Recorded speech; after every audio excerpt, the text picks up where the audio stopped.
തോന്നുന്ന പോലെ വസ്ത്രങ്ങളൊക്കെ ധരിച്ച് അവനവനെ രക്ഷിക്കാൻ അവനവന് മാത്രമേ സാധ്യമുള്ളൂ. കേരളത്തിലെ അതിപ്രാചീനമായ ഒരു കലാരൂപമാണ് ചാക്യാർകൂത്ത്. ചാക്യാർകൂത്ത് ഒരു ഏകാംഗ കലാരൂപമാണ്. കേരളം അടങ്ങുന്ന പഴയ തമിഴകത്ത് നിലനിന്നിരുന്ന കൂത്ത് എന്ന കലാരൂപം പരിണമിച്ചുണ്ടായതാണ് ചാക്യാർകൂത്ത്. ഇന്ന് ചാക്യാർകൂത്തിനെ കുറിച്ച് കൂടുതലായി നമ്മോട് സംസാരിക്കാൻ നമ്മോടൊപ്പമുള്ളത് വിദൂഷക ശ്രീ എളവൂർ അനിൽ സാറാണ്. അദ്ദേഹം നിരവധി ആദരവുകൾക്ക് അർഹനാണ്. അതുപോലെ ചലച്ചിത്ര മേഖലയിലും തൻ്റെ വ്യക്തിമുദ്ര പതിപ്പിച്ചിട്ടുണ്ട്. നമുക്ക് കൂടുതലായ കാര്യങ്ങൾ അദ്ദേഹത്തോട് ചോദിച്ചറിയാം. നമസ്കാരം സാർ. നമസ്കാരം. ചാക്യാർകൂത്ത് എന്ന് പറയുന്നത് ഒരു സമുദായത്തിലുള്ളവരാണ് അവതരിപ്പിച്ച് വന്നിരുന്നത് എന്ന് പറയുന്നു. അപ്പോൾ സാറിൻ്റെ ഈ രംഗത്തേക്കുള്ള വരവ് എങ്ങനെയായിരുന്നു? ചാക്യാർ ശ്ലാഘ്യഘീർ എന്ന വാക്കിൽ നിന്നാണ് ചാക്യാരുണ്ടാവുന്നത്. ശ്ലാഘ്യഘീർ എന്നാൽ ശ്ലാഘ്യമായ വാക്ക്, നല്ല വാക്ക്. നല്ല വാക്ക് ആരൊക്കെ പ്രയോഗിക്കുന്നുവോ അവരൊക്കെ ചാക്യാന്മാർ തന്നെ. സ്വന്തമായി സുഗമമായി സന്തോഷം നൽകുന്ന, മറ്റുള്ളവർക്ക് ഗുണം നൽകുന്ന വാക്കുകളെ പ്രയോഗിക്കുന്നവരെയൊക്കെ ചാക്യാരെന്ന് വിളിക്കാം. പൊതുവേ ചാക്യാരെന്ന സമുദായം, അങ്ങനൊരു സമുദായങ്ങളൊക്കെ നമുക്കറിയാലോ. എന്താണ് ജാതി, എന്താണ് മതം, എന്താണ് അവനവൻ്റെ മതമാണ് അവനവൻ്റെ ജാതി, അതായത് അഭിപ്രായം. ഓരോരുത്തരുടെയും അഭിപ്രായമാണ് മതമെന്ന് പറയുന്നത്. ഓരോരോ തൊഴിലിനെ അനുകരിച്ചാണ് ഓരോ ജാതി വിജാതികളെല്ലാം ഉണ്ടായത്. അതുപോലെ തന്നെ കഥ പറയുന്ന പഴയ കാലങ്ങളിലെ രാജാക്കന്മാർക്ക് വേണ്ടുന്നതായ നന്മകൾ പറഞ്ഞു കൊടുക്കുകയും രാജാക്കന്മാർക്ക് പൊതുജനത്തോട് എന്താണോ പറയാനുള്ളത് അത് വ്യക്തമായി സരസമായി കഥകളിലൂടെ ജനങ്ങളിലേക്ക് എത്തിച്ചിരുന്ന, സത്യം പറഞ്ഞാൽ ഒരു പബ്ലിക് റിലേഷൻ ഓഫീസറാണ് പഴയ കാലത്തെ രാജാക്കന്മാരുടെ ഭരണ സമ്പ്രദായത്തിലെ പബ്ലിക് റിലേഷൻ ഓഫീസറാണ് ചാക്യാർ. ഈ ചാക്യാർകൂത്തിൻ്റെ അവതരണം മറ്റു കലകൾ പോലല്ല. മീൻസ് ഒരു കണ്ടിന്യൂസ് പഠിച്ചു വയ്ക്കുക അങ്ങനെയല്ല, സാമൂഹികമായിട്ടുള്ള കാര്യങ്ങളിൽ നിന്നൊക്കെ അഡാപ്റ്റ് ചെയ്തിട്ടാണ്. അപ്പോൾ ഒരു സ്റ്റേജിൽ പെർഫോം ചെയ്യാൻ വേണ്ടി ചെല്ലുമ്പോൾ ഓഡിയൻസിൽ നിന്നും നമ്മൾ കറൻ്റ്ലി എടുക്കുന്ന കാര്യങ്ങളൊക്കെ ആയിരിക്കും. അതൊക്കെ എങ്ങനെ, അതിന് വേണ്ടിയിട്ട് എന്തൊക്കെ തയ്യാറെടുപ്പുകളാണ് ചെയ്യാറ്? പൊതുവേ പഠിക്കുക എന്നുള്ളതാണ് അതിൻ്റെ പരമപ്രധാനം. അത് ഏതൊരു കലയാണെങ്കിലും അതിനെ അറിയുക എന്നുള്ളതാണ്. ഇപ്പോൾ നിങ്ങൾ ചെയ്യുന്ന ജോലിയാണെങ്കിലും ഞാൻ ചെയ്യുന്ന ജോലിയാണെങ്കിലും പാചകമാണെങ്കിലും വാചകമാണെങ്കിലും എന്താണോ അതിനെ അറിയുക, നമ്മളതിനെ കൃത്യമായി അറിയുകയും അതിനെ പ്രയോഗിക്കുകയും ചെയ്യുമ്പോൾ, അതായത് നമ്മൾ എന്തിനെയാണോ കേൾക്കുന്നത്, എന്തിനെയാണോ കാണുന്നത്, അതിനെ മനസ്സിൽ അടയാളപ്പെടുത്തുക. ജീവിതത്തിൽ ഓരോ കർമ്മധർമ്മങ്ങളെയും, ഇപ്പോൾ ശരിക്കും ചാക്യാർകൂത്തെന്ന് പറഞ്ഞു കഴിഞ്ഞാൽ ചക്ഷുഷ യജ്ഞമാകുന്ന യജ്ഞമാണ് കൂത്ത്. 3 തിരിയിട്ട നിലവിളക്ക് കൊളുത്തി ബ്രഹ്മവിഷ്ണു മഹേശ്വരന്മാരെ സാക്ഷി നിർത്തി ത്രൈലോക്യ സാന്നിധ്യം വരുത്തി വലത്ത് സരസ്വതിക്ക് അരിയും നാളികേരവും വെറ്റിലയും അടക്കയും നാണയവും ദക്ഷിണ വെച്ച് വാഗ്ദേവതയുടെ അനുഗ്രഹം വാങ്ങി ഗണപതിക്ക് ഇടത്ത് അവിൽ മലർ ശർക്കര പഴം എന്നിവ നേദ്യം വെച്ച് ഗണേശ്വരൻ്റെ വിഘ്നങ്ങളിൽ നിന്നുള്ള അനുഗ്രഹം വാങ്ങി, വിഘ്നങ്ങളൊന്നും ഉണ്ടാകാതിരിക്കാനുള്ള അനുഗ്രഹം വാങ്ങി, നന്ദികേശ്വര സങ്കല്പത്താൽ നമ്പ്യാർ മിഴാവൊച്ചപ്പെടുത്തി വിദൂഷക വേഷധാരിയായ ചാക്യാർ രംഗത്തു വന്ന് നൃത്തരൂപത്തിൽ ക്രിയ ആടിത്തീർത്ത്, അതായത് അഷ്ടദിക്പാലകന്മാരെ നൃത്തരൂപത്തിൽ വന്ദിച്ച് വിദൂഷക സ്തോഭം നടിച്ച് പീഠിക പറയുന്നു. സാ വാസുദേവാ, പീഠികയിൽ വരുന്നൊരു വാക്കാണ്. അത് വാക്ക് കേട്ടാൽ ആ കൃഷ്ണനെ കുറിച്ചാണ്, വാസുദേവനെ കുറിച്ചാണ് പറയാൻ പോകുന്നത് എന്ന് മനസ്സിലായി. പീഠിക കഴിഞ്ഞ അവതാരികയിലൂടെ ഏത് കഥാസന്ദർഭമാണ് പറയാൻ പോകുന്നത് എങ്കിലോ, പണ്ട് ജതുഗൃഹദഹനാനന്തരം പാഞ്ചാല മഹാരാജാവ് തൻ്റെ പുത്രിക്ക് പാഞ്ചാലിയുടെ വിവാഹ വൃത്താന്തത്തെക്കുറിച്ചാണ് കഥാഭാഗമായി ചാക്യാർ ചിത്രീകരിക്കാൻ പോകുന്നത് എന്ന് നിശ്ചയിക്കുകയും പീഠം വലിച്ച് പീഠത്തിലിരിക്കുമ്പോൾ പാർവതീദേവിയുടെ മടിയിലിരുന്ന് ഉണ്ണിഗണപതി നാരദന് കഥ പറഞ്ഞു കൊടുക്കുന്നതാണ് കൂത്തിൻ്റെ സങ്കല്പം. അങ്ങനെ കഥ പറഞ്ഞ് കഥ മുന്നോട്ട് പോകുമ്പോൾ അവിടം കഥ നടക്കുന്ന ദിക്കായി ചിത്രീകരിച്ചാണ് കഥകൾ പറയുക. അപ്പം നമ്മളിൽ ഓരോരുത്തരും ആ കഥയിലെ കഥാപാത്രങ്ങളായി മാറും. അങ്ങനെ മാറാൻ നമുക്ക് സാധിച്ചാൽ ഈ ജന്മം ചെയ്ത പാപം കഴുകിക്കളയപ്പെടുന്നു എന്ന് ഐതിഹ്യം. കൂത്ത് സംക്ഷേപിച്ച് മുടിയഴിച്ച് പിന്തിരികൾ രണ്ടും നമ്പ്യാർ വന്ന് ചേർക്കുമ്പോൾ ചക്ഷുഷ യജ്ഞമാകുന്ന യജ്ഞം പൂർത്തിയാവുന്നു. ഇത്ര വേഗത്തിൽ അവസാനിപ്പിക്കാവുന്ന മറ്റൊരു യജ്ഞം ഇല്ലെന്ന് വേണം പറയാൻ. കാരണം സപ്താഹയജ്ഞം, നവാഹയജ്ഞം ഒക്കെ 7 ദിവസവും 9 ദിവസവും ഒക്കെ അനവധി ദിനരാത്രങ്ങൾ വേണം ഒരു യജ്ഞം പൂർത്തീകരിക്കാൻ. പക്ഷേ ചാക്യാർകൂത്ത് എന്ന് പറയുന്ന ചക്ഷുഷ യജ്ഞമാകുന്ന യജ്ഞം പൂർത്തീകരിക്കാൻ അരമണിക്കൂർ, 1 മണിക്കൂർ, 2 മണിക്കൂർ അങ്ങനെ നമുക്കതിനെ പൂർത്തീകരിക്കാൻ സാധിക്കും. യഥാർത്ഥത്തിൽ ചാക്യാർകൂത്ത് എന്ന് പറയുന്നത് മനസ്സിനെ ഉത്തേജിപ്പിക്കുന്ന, നമ്മുടെ മനുഷ്യ മനസ്സുകളിലെ ചിന്തകളെ ഉത്തേജിപ്പിക്കാൻ ശക്തമായ കലാരൂപമാണ് ചാക്യാർകൂത്ത്. പുരാണങ്ങളും പ്രബന്ധങ്ങളും മാത്രമാണോ അവതരിപ്പിക്കാറ്? അതായത് പുതിയതായിട്ട് സാമൂഹിക കാര്യങ്ങൾ എന്തെങ്കിലും ചാക്യാർകൂത്തിൽ ചെയ്യാറുണ്ട്? കൂത്തിന് പതിവ് പുരാണങ്ങളും പ്രബന്ധങ്ങളും. പ്രബന്ധങ്ങളില്ലാത്തത് കൂത്തു പറയാൻ പാടില്ല, കൂത്തു പറയരുത് എന്നൊക്കെയാണ് സങ്കല്പം. പക്ഷേ ഞാൻ ആദ്യമായി പുരാണങ്ങളും പ്രബന്ധങ്ങളും ഇല്ലാതെ പറഞ്ഞത് ശങ്കരാചാര്യരുടെ മനീഷാ പഞ്ചകം എന്ന് പറയുന്ന ഒരു വിഷയത്തെ, ഒരു പുസ്തകത്തെ ആസ്പദമാക്കിയിട്ടാണ്. 5 ശ്ലോകങ്ങളാണ് അതിലുള്ളത്. അതിൻ്റെ കണ്ടന്റ് എന്ന് പറയുന്നത് ജാഗ്രത്, സ്വപ്ന, സുഷുപ്തി 3 അവസ്ഥാന്തരങ്ങളാണ് മനുഷ്യനുള്ളത്. ഈ ലോകത്തുള്ള സകലമാന മനുഷ്യർക്കും ഈ 3 അവസ്ഥാന്തരങ്ങളേ ഉള്ളൂ. ഉണർന്നിരിക്കുന്ന അവസ്ഥ, സ്വപ്നാവസ്ഥ, ഗാഠമായ നിദ്രാവസ്ഥ. ഈ അവസ്ഥയിലൊക്കെ നമ്മളിൽ ജ്വലിക്കുന്ന ചൈതന്യം എന്താണോ അത് എല്ലാവരിലും, സകല ജീവജാലങ്ങളിലും, ബ്രഹ്മാവ് മുതൽ പിപീലി വരെ, ഉറുമ്പ് വരെ സകല ജീവജാലങ്ങളിലും പ്രതിധ്വനിക്കുന്ന ഈ ശക്തി ചൈതന്യം ഒന്നാണെന്ന് ആര് മനസ്സിലാക്കുന്നുവോ അവര് കാട്ടാളനായാലും ബ്രാഹ്മണനായാലും എൻ്റെ ഗുരുനാഥനാണെന്ന് അംഗീകരിക്കുന്ന ശ്ലോകമാണ് ശങ്കരാചാര്യരുടെ ബൃഹത്തായ ഒരു പുസ്തകമാണ് മനീഷാ പഞ്ചകം. അതുകൊണ്ടാണ് അത് കൂത്തായി ചിത്രീകരിക്കാനും അത് അവതരിപ്പിക്കാൻ അനവധി വേദികളിൽ, അത് തൃപ്പൂണിത്തുറ ഇല്ലം കലാകേന്ദ്രത്തിൻ്റെ അടിസ്ഥാനത്തിലാണ്, അതിൻ്റെ പിൻബലത്തോടു കൂടിയിട്ടാണ് മലയാള ബ്രാഹ്മണ സമാജത്തിൻ്റെ ഒരു സംസ്ഥാന സമ്മേളനത്തിലാണ് ഈ പ്രോഗ്രാം ആദ്യമായി അവതരിപ്പിച്ചത്. പിന്നീട് ഒരുപാട് വേദികൾ, ശങ്കരാചാര്യന് മാത്രമല്ല, ശ്രീനാരായണ ഗുരുദേവൻ്റെ ഗുരുരിത്വേഷ മനീഷ മമ എന്ന ഭാഗം, അതുപോലെ ഈ കോവിഡ് പ്രളയാനന്തരം കോവിഡൊക്കെ വന്ന് ആർക്കും മനുഷ്യന് പുറത്തു കടക്കാൻ പറ്റാതെ, മനുഷ്യനെ കാണാതിരിക്കാൻ പറ്റുന്ന കാലം, അകലം പാലിക്കാൻ പറഞ്ഞ കാലം, മൗനം പാലിക്കാൻ പറഞ്ഞ കാലം, അങ്ങനെയുള്ള കെട്ടകാലത്ത് അവരെങ്ങനെ ഇരിക്കുമ്പോഴും അവർ സന്തോഷമായിരിക്കാൻ അവർക്ക് ആ കോവിഡിൻ്റെ മാനദണ്ഡങ്ങളെ മുഴുവൻ കൂത്തിൻ്റെ ശൈലിയിലേക്ക് ആവാഹിച്ചുകൊണ്ട് കേരള പോലീസിന് വേണ്ടി ചെയ്തിട്ടുണ്ട്, സംസ്ഥാന സർക്കാരിന് വേണ്ടി ചെയ്തിട്ടുണ്ട്. അങ്ങനെ ഒരു 3-4 വീഡിയോസ് അത്തരത്തിൽ ചെയ്ത് വെച്ചിട്ടുണ്ട്. ഈ ആദി ശങ്കരാചാര്യരുടെ ഒക്കെ ഇത് ചെയ്തിരുന്നല്ലോ, കൂത്ത് ചെയ്തിരുന്നു. അപ്പോൾ അതിനൊക്കെ പ്രചോദനമായത് എന്തായിരുന്നു? സത്യത്തിൽ പൊതുവെ ചാക്യാർകൂത്തിനെ കുറിച്ച് അഥവാ കൂത്തിനെ കുറിച്ച് കൃത്യമായി നമ്മൾ പഠിച്ചു കഴിഞ്ഞാൽ ഈ ലോകത്തുള്ള സകല ജീവജാലങ്ങളും ഒന്ന് തന്നെയാണെന്ന ബോധം ഉള്ളിലുണ്ടാവും. കാരണം പീഠിക തന്നെ അങ്ങനെയാണ്. സർവകാലവും ഭഗവൻ നാമങ്ങളെ ഉച്ചരിച്ചിരിപ്പൂ എന്നാൽ തന്നെ ജന്മജന്മാന്തരാർജിതങ്ങളായിരിക്കുന്ന ദുരിതരാശികൾ യഥാവലേ സംഭൃതങ്ങളായി ചമയുമെന്ന് നിശ്ചയം മാത്രമല്ലോ ആകുന്നത്. ആയതൊക്കവേയും കൊള്ളാം സുഹൃത ദുഷ്കൃതങ്ങൾ തുല്യങ്ങളായിരിക്കുന്ന സമയത്തിങ്കലേ മനുഷ്യജന്മം ലഭിപ്പൂ എന്നിരിക്കുന്ന ജന്മത്തെ ദൈവഗത്യാ ലഭിച്ച സമയത്തിങ്കൽ വ്യർത്ഥമാക്കി കളയാതെ കണ്ട് ഒരവസരം വരുന്ന സമയത്തിങ്കൽ ഈശ്വരനെ സേവിച്ച് പാപനിവർത്തി വരുത്തി പരമപുരുഷാർത്ഥമായിരിക്കുന്ന മോക്ഷത്തെ സാധിച്ചു കൊള്ളണം. പീഠിക പോലും ഇങ്ങനെയാണ് പറയുന്നത്. നമ്മുടെ ജീവിതത്തിൽ ജനിക്കുന്നത് എന്തിനാ? മരിക്കാൻ. മൃതി വരം തന്ന ദൈവമേ, നിന്നോടീ മലിനദേഹം ഇരുന്നതേയില്ല ഞാൻ. മരണം വരം തന്ന ഈശ്വരനോട് നമ്മൾ ചോദിച്ചിട്ടാണോ നമ്മളുണ്ടായത്? ഒരിക്കലും നമ്മൾ ചോദിച്ചിട്ടില്ല. അപ്പൊ നമ്മൾ ഇങ്ങോട്ട് വരുമ്പോൾ, നമ്മളിവിടെ ജനിക്കുമ്പോൾ നമ്മൾ വല്ലതും കൊണ്ടുവരണ്ടോ? ഇല്ല. നമ്മൾ എന്തെങ്കിലും കൊണ്ടുപോകുന്നുണ്ടോ? ഇല്ല. എന്നിട്ടും നമ്മുടെ കുടുംബത്തിലൊക്കെ പലപ്പോഴും പലരെ കുറിച്ചും നമ്മളെ കുറിച്ചൊക്കെ പറയാറുണ്ട്, 4 കാശിന് കൊള്ളില്ല അല്ലേ? എന്താ ഈ 4 കാശ്? എപ്പോഴെങ്കിലും ചിന്തിച്ചിട്ടുണ്ടോ?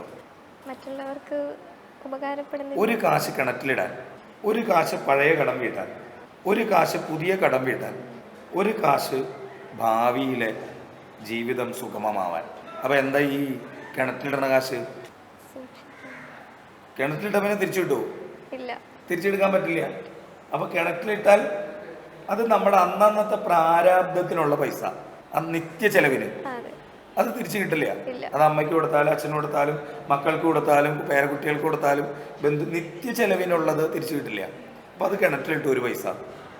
ഇനി ഒരു പണം പഴയ കടം വീട്ടാൻ അച്ഛനും അമ്മയും വളരെ കഷ്ടപ്പെട്ട് ബുദ്ധിമുട്ടി അവരും കഷ്ടതകളുടെയും യാതനകളുടെയും കൂമ്പാരമാണ് നമ്മുടെ ഈ ശരീരം, അല്ലേ?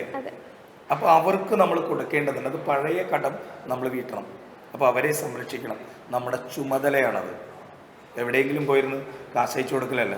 അവരെ വേണ്ട വിധത്തിൽ, അവരുടെ മനസ്സിന് സന്തോഷം തരും വിധത്തിൽ അവരെ രക്ഷിക്കേണ്ട ചുമതല നമുക്ക് പഴയ കടം വീട്ടണം. അതാണ് രണ്ടാമത്തെ പൈസ. മൂന്നാമത്തെ പൈസ പുതിയ കടം വീട്ടാൻ. അതായത് പുതിയ കടം എന്ന് പറഞ്ഞാൽ നമ്മുടെ മക്കൾക്ക് ചെലവിന് കൊടുക്കണം, വേണ്ടേ? മക്കളെ പഠിപ്പിക്കണം. നമ്മളെ അച്ഛനമ്മമാരെ എങ്ങനെയൊക്കെ ആക്കി തീർത്തോ അതിലും കേമമായി നമ്മുടെ മക്കളെ നമ്മളാക്കണം. അതാണ് പുതിയ കടം. ഒരു പണം ഭാവി ശ്രേയസ്സിന് വേണ്ടിയിട്ട് സ്വരുക്കൂട്ടാൻ. എങ്ങനെയാണ് സ്വരുക്കൂട്ടണേ? സാധുജനങ്ങൾക്ക് കൊടുക്കുക, നിർധനർക്ക് സഹായിക്കുക. മനസ്സിലായോ? ക്ഷേത്രങ്ങൾ, പള്ളികൾ, അമ്പലങ്ങൾ, അങ്ങനെ നമുക്ക് ആർക്കൊക്കെയാണോ നമുക്ക് സേവനങ്ങൾ ചെയ്യേണ്ടത്, അവർക്ക് സേവനം ആഗ്രഹിക്കുന്നവർക്ക്, അത് ആവശ്യപ്പെടുന്നവർക്ക്, അത് ആവശ്യമുള്ളവർക്ക് കൊടുത്തുകൊണ്ടിങ്ങനെ 4 കാശിന് ഗുണമുള്ളവരായി തീരണം. നമ്മൾ വരുമ്പോൾ ഒന്നും കൊണ്ടില്ല, പോകുമ്പോൾ ഒന്നും കൊണ്ടുപോയില്ല. അതിനിടയിൽ നമ്മൾ കുറേ കാര്യങ്ങൾ നിക്ഷേപിക്കേണ്ടതുണ്ട് ഇവിടെ, വേണ്ടേ? ചില കാര്യങ്ങൾ നമ്മളിവിടെ ചെയ്തു വെച്ച് നമ്മൾ നമ്മുടെ ഒപ്പിട്ടിട്ട് വേണം ഇവിടെ നിന്ന് പോകാൻ. എന്ന പോലെ ആ ഒപ്പിടലിൻ്റെ ഭാഗമാണ് ശങ്കരാചാര്യർ, ശ്രീനാരായണ ഗുരു, ആനുകാലിക പ്രസക്തമായ കോവിഡ് കൊറോണ കാലത്തുണ്ടായിരുന്ന സാമൂഹിക പ്രതിബദ്ധതയുള്ള കാര്യങ്ങൾ, അതുപോലെ കൊതുക് നിവാരണം, അങ്ങനെയുള്ള കാര്യങ്ങൾ ഇതിലൊക്കെ ചെയ്തിട്ടുണ്ട്. ഇത് കൂടാതെ ആരും കൈവയ്ക്കാത്ത ഒരു മേഖല കൂടി കൈവച്ചിട്ടുണ്ട്. കാരണം ചാക്യാർ കൂത്ത് എന്ന് പറഞ്ഞാൽ അതൊരു ഹിന്ദു പുരാണമാണെന്നാണ് ആൾക്കാരുടെയൊക്കെ ധാരണ, അല്ലേ? പുരാണം, പ്രബന്ധം, രാമായണം, ഭാഗവതം, ബൈബിളിലും കൈവച്ചിട്ടുണ്ട്. ബൈബിളിലും ചാക്യാർ കൂത്തിന്റെ ഒരു ഇത് ചെയ്തിട്ടുണ്ടോ? അതേക്കുറിച്ച് കേട്ടിട്ടില്ല. സാറാണ് ആദ്യമായിട്ട് ബൈബിളിൽ നിന്നൊരു എൻ്റെ ധാരണ മറ്റാരും ചെയ്തിട്ടില്ല എന്നാണ്. ഇനി ആരെങ്കിലും അങ്ങനെ പറയുകയാണെങ്കിൽ നമുക്കതിന്, പക്ഷേ ബൈബിളിൽ ചാക്യാർ കൂത്ത് ആദ്യമായി അവതരിപ്പിക്കുന്നത് ഞാനാണെന്നാണ് ഞാൻ ധരിച്ചു വെച്ചിരിക്കുന്നത്. ഏത് ഭാഗത്തു നിന്നുള്ള? പല ഭാഗങ്ങൾ എടുക്കാറുണ്ട്. ഏറ്റവും കൂടുതൽ കഥ പറഞ്ഞിട്ടുള്ളത് കാനായിലെ കല്യാണമാണ്, വിഷ്ണുദേവന്റെ ആദ്യത്തെ അത്ഭുത പ്രവൃത്തി. അതിന്റെ ഒരു ശ്ലോകം ചൊല്ലാവോ? ശ്ലോകമായിട്ടല്ല, നമ്മൾ ശങ്കരാചാര്യരുടെയും ശ്രീനാരായണ ഗുരുവിൻ്റെയൊക്കെ ശ്ലോകങ്ങൾ അന്വർത്ഥമാക്കിക്കൊണ്ടാണ് നമ്മളത് ചെയ്തു വരുന്നത്. ആ കഥയിലേക്ക് അനുസൃതമായ ശ്ലോകം ലയിപ്പിക്കുകയാണ് ചെയ്യുക. ആ ശ്ലോകം ചൊല്ലിയിട്ട് ഇതിലേക്ക് കണക്ട് ചെയ്യിപ്പിക്കുകയാണ് സാധാരണ ചെയ്യാറ്. ഈ കാനായിലെ കല്യാണം കഥ തിരഞ്ഞെടുക്കാനുള്ള കാരണം ഒരു കുടുംബത്തിലുണ്ടാകുന്ന ഒരു വലിയ വിഷയമാണ്. കുടുംബത്തിലൊരു ആഘോഷം നടക്കുമ്പോൾ അവിടെ ഈ ഭക്ഷണം പോരായിക വരിക എന്ന് പറയുന്നത് ഒരു വലിയ വിഷമമുള്ള, മാനസിക പീഡനം അനുഭവിക്കുന്ന കാര്യമാണ്. അവിടെയാണ് അദ്ദേഹം ആദ്യമായി ആ ഒരു അത്ഭുത പ്രവൃത്തി നടത്തിയിട്ടുള്ളത്. അതുകൊണ്ടാണ് ആ കഥ സെലക്ട് ചെയ്യാൻ കാരണം. പിന്നെ തന്നെ പോലെ തൻ്റെ അയൽക്കാരനെയും സ്നേഹിക്കുക, പിന്നെ യേശുവിൻ്റെ പീഡനം അനുഭവിച്ചിട്ടുള്ള ഭാഗങ്ങൾ, പിന്നെ ദുഃഖവെള്ളിയാഴ്ച കയ്പ് നീര് കഴിക്കുന്നതിൻ്റെ പ്രാധാന്യം, എന്തിനു വേണ്ടിയിട്ടാണത് കഴിക്കുന്നത്, അങ്ങനെയൊക്കെയുള്ള ഭാഗങ്ങളൊക്കെയാണ് കൂത്തിൽ അവതരിപ്പിക്കാറ്. കൂടുതലും ബൈബിൾ റിലേറ്റഡ് ആയിട്ടുള്ള കാര്യങ്ങൾ എവിടെയായിരിക്കും അവതരിപ്പിക്കാൻ? പള്ളികളിൽ അവതരിപ്പിക്കാറുണ്ട്. പിന്നെ ഈ വിവാഹവേളകളിൽ, ക്രിസ്ത്യൻ സമുദായത്തിൽപ്പെട്ടവരുടെ വിവാഹവേളകളിലൊക്കെ ആണ് കൂടുതൽ വിളിക്കാറ്. ഇങ്ങനെയുള്ള ചെറിയ ഒരു അരമണിക്കൂർ 1 മണിക്കൂർ നേരത്തേക്ക് ഉള്ള ഒരു ചെറിയൊരു എൻ്റർടൈൻമെൻറ്റ്, കുറച്ച് ആദ്യ ഭാഗം കുറച്ച് തമാശയും കാര്യങ്ങളൊക്കെ ആയിട്ട് എടുത്തിട്ട് പിന്നീട് കഥയിലേക്ക് കടന്ന്, കാനായിലെ കല്യാണമാണ് എല്ലാവർക്കും അങ്ങനെ കഥ പറയുമ്പോൾ ഇഷ്ടപ്പെടാറ്. അതാണ് കൂടുതലും പറഞ്ഞിട്ടുള്ളത്. ഈ കൂത്തെന്ന് പറയുന്നത് ആക്ഷേപഹാസ്യമാണല്ലോ, അപ്പം കാണികൾക്ക് എല്ലാവർക്കും അത് ഒരുപോലെ ആസ്വദിക്കാൻ പറ്റണമെന്നില്ല. അവരുടെ ഭാഗത്ത് നിന്ന് എന്തെങ്കിലും പ്രതികരണങ്ങൾ ഉണ്ടായിട്ടുണ്ടോ? കാണികളെ എല്ലാവരെയും ഒരുപോലെ ആസ്വദിപ്പിക്കാൻ സാധിപ്പിക്കലാണ് ഒരു ചാക്യാരുടെ ഏറ്റവും വലിയ ഗുണമെന്ന് പറയുന്നത്. പിന്നെ പലപ്പോഴും പല സ്ഥലങ്ങളിലും അതിനൊക്കെ തോൽവി പറ്റാറുണ്ട്. എനിക്കും പലപ്പോഴും പലവട്ടം പറ്റിയിട്ടുണ്ട്. അതിലേറ്റവും കൂടുതൽ ഓർമ്മയിലിരിക്കുന്നത് ഒരിക്കൽ മൂവാറ്റുപുഴ ഭാഗത്താണ്. ഇങ്ങനെ പ്രോഗ്രാം കഴിഞ്ഞ് ഇറങ്ങി വരുമ്പോൾ കിരാതമാണെന്ന് കഥ പറഞ്ഞത്. അർജുനൻ്റെ മനസ്സിൽ ജനിച്ച ഗർവിനെ, അഹങ്കാരത്തെ നശിപ്പിച്ച് പാശുപതാസ്ത്രം കൊടുക്കുന്ന ഭാഗമായിരുന്നു. അപ്പൊ അർജുനനും കാട്ടാള വേഷത്തിൽ വരുന്ന ഭഗവാനും തമ്മിൽ വാക്സംവാദം നടക്കുന്നുണ്ട്, വാക്പോര്. അപ്പൊ അർജുനന്റെ വംശത്തെയും കുലത്തെയും അർജുനനെ തന്നെ നിന്ദിച്ചിട്ടും അർജുനൻ ആയുധം എടുക്കണില്ല. അപ്പോ ഭഗവാനൊരു തോന്നല്, തന്നോടും ഇവന് ഭക്തിയൊന്നുമില്ലേ, തന്നോട് ഇവന് ഭക്തി ഉണ്ടോ എന്ന് അറിയാനായിട്ട് തന്നെ പറഞ്ഞാലെങ്കിലും ഇവൻ ആയുധം എടുക്കുമെന്ന് അറിയാൻ വേണ്ടി കാട്ടാള വേഷം ധരിച്ച ഭഗവാൻ സ്വയം നിന്ദിക്കാൻ തുടങ്ങി. അർജുന, കൊള്ളരുതാത്തവനെ, നീ ആരെയാ സേവിക്കണേ? നിന്റെ വംശം, നിന്റെ കുലം, നിന്റെ കേമത്തങ്ങൾ അതൊക്കെ പോട്ടെ, ഞാൻ വിട്ടുകളയണം. നീ സേവിക്കണത് ആരെയാ? നിനക്ക് ആ അച്യുതാനന്ദനെ സേവിച്ചൂടെ? നിനക്ക് ആ മുരളീധരനെ സേവിച്ചൂടെ? നിനക്ക് ആ വേണുഗോപാലിനെ സേവിച്ചൂടെ? നിനക്ക് ആ ചേലക്കള്ളൻ, വെണ്ണക്കള്ളൻ, ബാലകൃഷ്ണനെ സേവിച്ചൂടെ? എത്ര ഈശ്വരന്മാരിവിടെ ഉണ്ടായിട്ട് നിനക്ക് ഈ ചുടലഭസ്മം ധരിച്ച്, കപാലം ധരിച്ച്, മുതുകാളയുടെ പുറത്ത് സ്വന്തം എന്ന് പറയാൻ എന്തെങ്കിലും നീ സേവിക്കണ നിന്റെ സേവാമൂർത്തിക്ക് ഉണ്ടോ? അർജുന, ശിവനിന്ദ കേട്ട മാത്രയിൽ മിന്നൽ പിണറായി വിജയൻ എടുത്തു അസ്ത്രം തൊടുത്തു കാട്ടാളന്റെ നേർക്ക്. ശിവനിന്ദ കേട്ട മാത്രയിൽ മിന്നൽ പിണറായി വിജയൻ എടുത്തു അസ്ത്രം തൊടുത്തു കാട്ടാളന്റെ നേർക്ക്. കഥയൊക്കെ കഴിഞ്ഞു, കൂത്തവസാനിച്ചു. പുറത്തേക്ക് വരുമ്പോൾ കുറച്ച് ചെറുപ്പക്കാർ കേമായിട്ട് പിന്നിൽ നിൽക്കുന്നുണ്ട്. അന്ന് ശിവരാത്രി ദിവസമായിരുന്നു. രാവിലെ 11 മണിക്കാണ് പ്രോഗ്രാം. 3 മണിയുടെ ഫ്ലൈറ്റിന് ബാംഗ്ലൂർക്ക് പ്രോഗ്രാമിന് പോകണം. ബാംഗ്ലൂർ അയ്യപ്പൻ്റെ അമ്പലത്തിൽ പ്രോഗ്രാം ഉണ്ട് അന്ന് വൈകിട്ട്. ഫ്ലൈറ്റ് ടൈം അഡ്ജസ്റ്റ് ചെയ്തിട്ടാണ് ഈ പ്രോഗ്രാം ചെയ്ത് അവസാനിപ്പിച്ച് ഒരു കണക്കിന് വേഷമാക്കാൻ നിൽക്കുമ്പോഴാണ് ഇവർ കൂട്ടമായിട്ട് വന്ന് നിൽക്കുന്നത്. ആശാനെ, മാഷേ, കൂത്തൊക്കെ ഗംഭീരായി, പക്ഷെ നിങ്ങളോട് ആരാ പറഞ്ഞേ പിണറായി വിജയൻ എന്ന് പറയാൻ? ഞാൻ പിണറായി വിജയൻ എന്ന് പറഞ്ഞില്ലല്ലോ. അങ്ങനെ പറയരുത്. ആ കാട്ടാളൻ്റെ വേഷത്തിൽ വന്ന് മിന്നൽ പിണറായി വിജയൻ എന്ന് പറഞ്ഞില്ലേ? അങ്ങനെ പറഞ്ഞോ? നിങ്ങൾക്ക് അങ്ങനെ തോന്നിയോ? ഇതെൻ്റെ കുഴപ്പമില്ല. ഞാൻ പറഞ്ഞത് മിന്നൽ പിണറായി വിജയൻ എടുത്തു അസ്ത്രം തൊടുത്തു കാട്ടാളൻ്റെ നേർക്കെന്നാണ്. മിന്നൽ പിണറ് പോലെ അർജുനൻ അസ്ത്രമെടുത്തു തൊടുത്തു എന്നാണ്.